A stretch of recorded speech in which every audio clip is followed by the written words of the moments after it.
Hello, everybody. Happy Friday. I'm trying something new and I'm a little bit mystified. So, bear with me if things are strange. I hope somebody can jump on right away here because I hope you can hear me. Wouldn't this be a really fun chat if nobody could hear me? Hey, Julia. So glad you're in. Could you just let me know if you can hear me all right?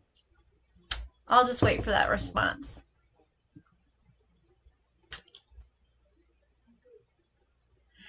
What an awkward beginning to our Friday lunch chat. Julia says hello. I think that means she can hear me.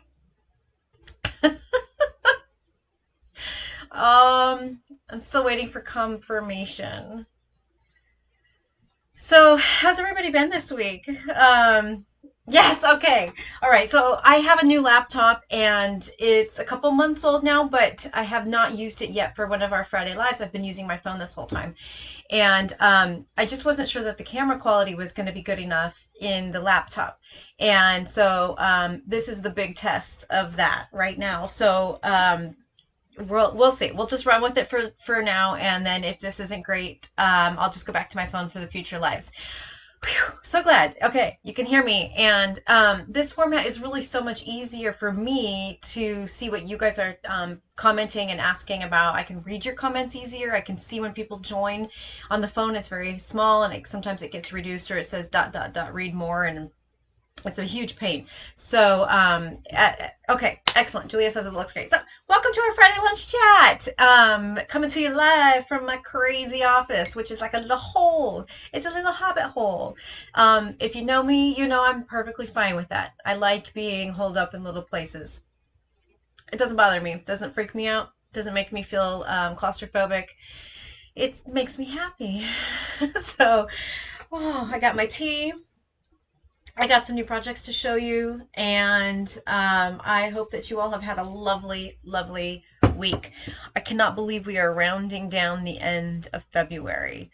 This is mind-boggling to me, but so goes the shortest month of the year. Hey, not as short as usual, though. You guys know tomorrow is our big Leap Day celebration, so Julia is Saturday Shop Girl tomorrow, and I'm going to be joining her, and we're going to have goodies, snacks, maybe some mimosas, and there's going to be a special sale. So if you cannot make it down to party with us on this extra day we've all been given to do with as we please, which as I please means play with yarn, then don't worry, check your inbox, because you can also participate in this extra day of fun virtually from afar with the very special information that's going to come to you tomorrow morning in your inbox.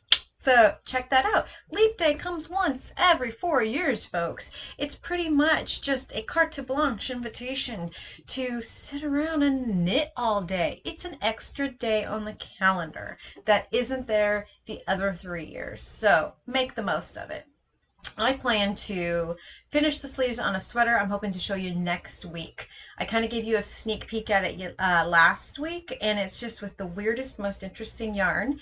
And I have finished the body all the way down. I just got to run down some sleeves. So hopefully we'll have that here for you next week.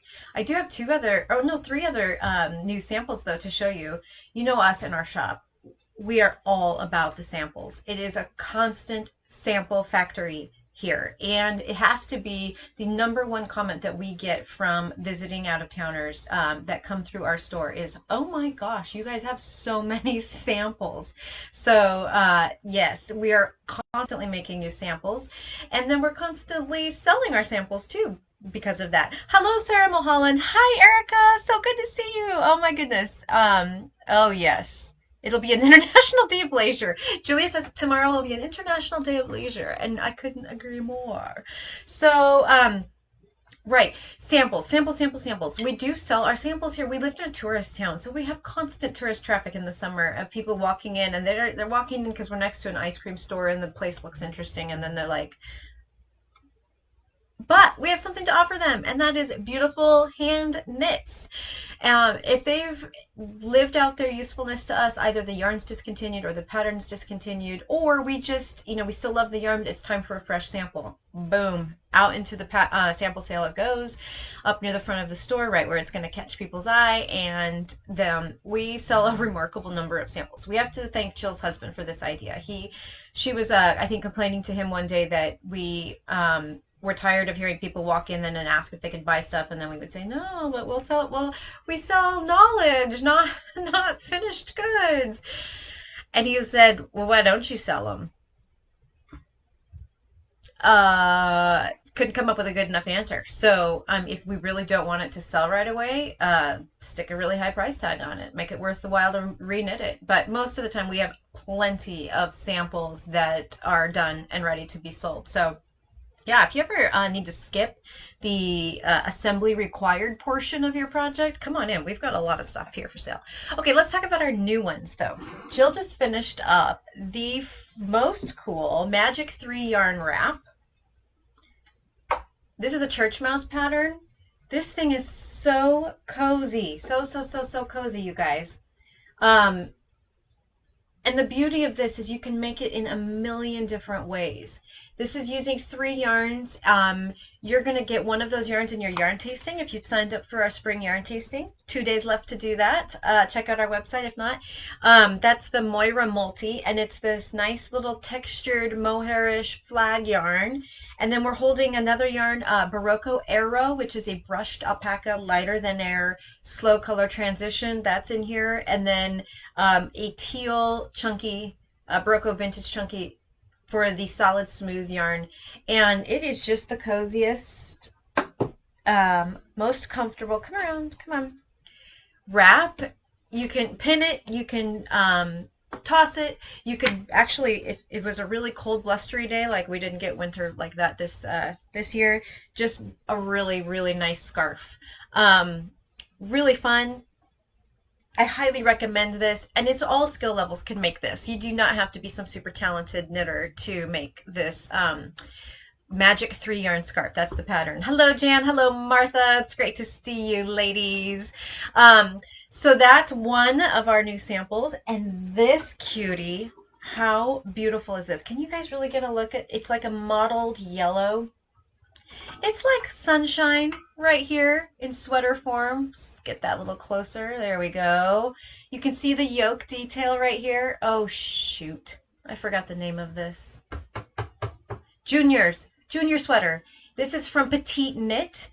She's in Norway, and we are in love with her designs right now.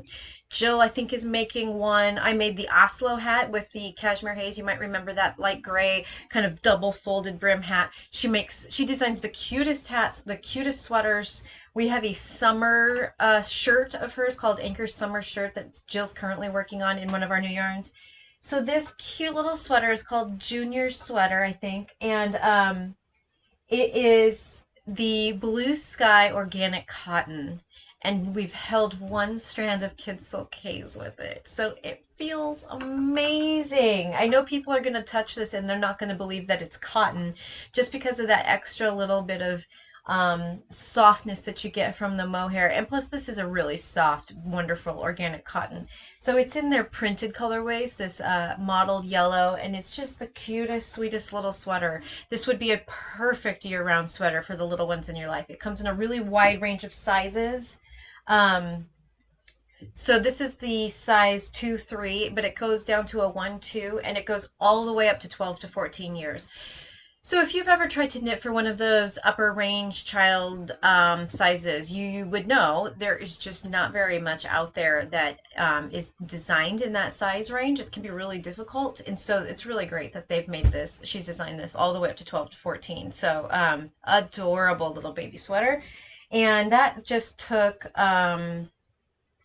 it takes 2 to 5 skeins of the Blue Sky organic cotton. 2 skeins really all the way up to like a size 5-6. So really reasonable, really doable sweater. And then, let's see if we can make room here. This beauty is the Elemental Raglan. And I just finished this in the Barocco Summer Silk, which is a cotton and silk DK weight yarn that is soft, soft, soft, soft. And this is just a cute little slightly boat-necked sweater. It's got a high-low hem. Get her to turn. So it's a split hem, a little bit shorter in the front, longer in the back. And it's done in garter stitch on a size 9 needle. So I think my gauge is 4.5 stitches to the inch on a 9. No. Looser than that. 3 stitches on a 9? Anyway, fast. That's what I'm trying to get at. Fast. DK weight yarn on a 9, so you're just kind of cruising. Even though it is in the round, you're going to knit 1 row, purl 1 row to achieve the garter stitch look. But what a perfect summer sweater. It's meant to be worn with a lot of ease. This is the 42, so it's only about 6 inches of ease on this mannequin here, but it was, I think, intended to have 10 inches of ease. We often make the smallest size for samples just because economy of yarn, right? We have to pay for that yarn that we're not going to be able to sell, so we will usually choose something that uses the least amount. And but I did actually take pictures of myself in this sweater wearing it with next to no ease, and I had it on over this tank top earlier. It was last week, and it still looked really cute. You can see those on my Ravelry page. I would absolutely make this. I would make it up a size so it had more room, but it's 2.5 balls. Okay, I'm really stumbling over my words here, but 2.5 balls for this gorgeous sweater here. And it's lighter than air. These are 50-gram balls. So we are talking about a 5-ounce sweater, basically. It just floats. It's beautiful. And Julia's going to make it. Yes, that's right. She got the Rowan Soft Yak DK, which is also going to be perfectly lovely for this sweater. So yeah, 3 new samples, and I am cruising on 2 of them that I should be able to show you in next week's chat. So that's us for Sample Factories. Jill, you know, she's always churning out a couple at least. And so, let's see, what else do we have to talk about? Yeah, just a quick reminder, don't forget, today and tomorrow, your last 2 days to sign up for the yarn tasting. It's going to be really fun. Lots of great yarns, goodies in there. So you get your hands on it. You can swatch with everything. You can find out if you really love this summer silk as much as I did, and if you wanted to make that sweater with it, or the Moira multi that's in our Magic 3 yarn scarf. So anyway, I was going to ask you guys, or talk a little bit about what you like to do while you knit. And for those of you that know me well, you all know I am like a super huge consumer of all things entertainment. So television, podcasts, audiobooks, it's constantly going with me. And I love good TV shows. I love good podcasts. I tear through my audiobooks, and I'm frequently seen with my little AirPods in my ears. And so as I was listening to my current obsession today, I was like, oh, I wonder what everybody else listens to for while they're knitting. And obviously some people are knitting while they have lovely conversations with their spouses or their children. I do that too, but as soon as somebody leaves the room, boom, on goes my podcast. So my current obsession is Ronan Farrow's podcast, To Catch and Kill. And it's so fascinating. It's kind of the supplement to the book that he released, which I have not read or listened to. But you don't have to have read the book, or it won't ruin the book to listen to the podcast. I mean, there'll be some overlap, but the podcast is more. So if you don't know, Ronan Farrow is kind of who broke the whole Harvey Weinstein scandal, and other reporters over the years have kind of tried to do stories, or they've written small stories, or they've had stories squashed about Weinstein. It wasn't a big secret, but Ronan is really the one that finally broke through, got some people to go on record, kind of brought him down, got the ball rolling. And it's very timely because his court his trial just finished up not that long ago here. So anyway, it's fascinating. It's really fascinating. It's a really interesting look both into how media and the big media conglomerates, how they can control things for us. NBC tried to squash this story multiple times. When he worked for NBC, he tried to do this story, and they wouldn't let it happen. So it's just really fascinating. So if you're interested in those things, check out his podcast, Catch and Kill. Some other ones that I'm really also if you're into kind of like mystery, crime, corruption, murder in Oregon is a really, really good podcast, really well done. And that is all about the Department of Corrections, the head of the Department of Corrections in Oregon, who was murdered in, I think it was the early 90s, maybe late 80s. And it's kind of that Goldschmidt era of state politics and corruption in Salem. That's like some really dirty dealings. I found that fascinating, obviously, as a native Oregonian.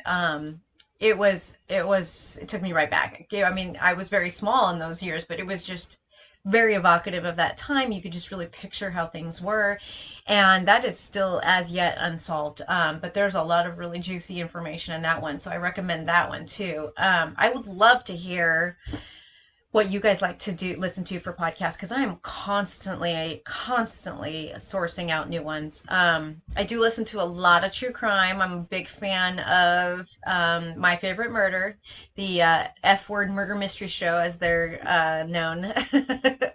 I also really loved listening to the super cheesy Forensic Files, which is basically like the TV show just played into a podcast form. But I don't know, it's really, I like it. I'm into true crime. But I also just like listening to things about our area, and I listen to several different marketing and business podcasts. So yeah, send me your podcast recommendations. I'm always on the lookout.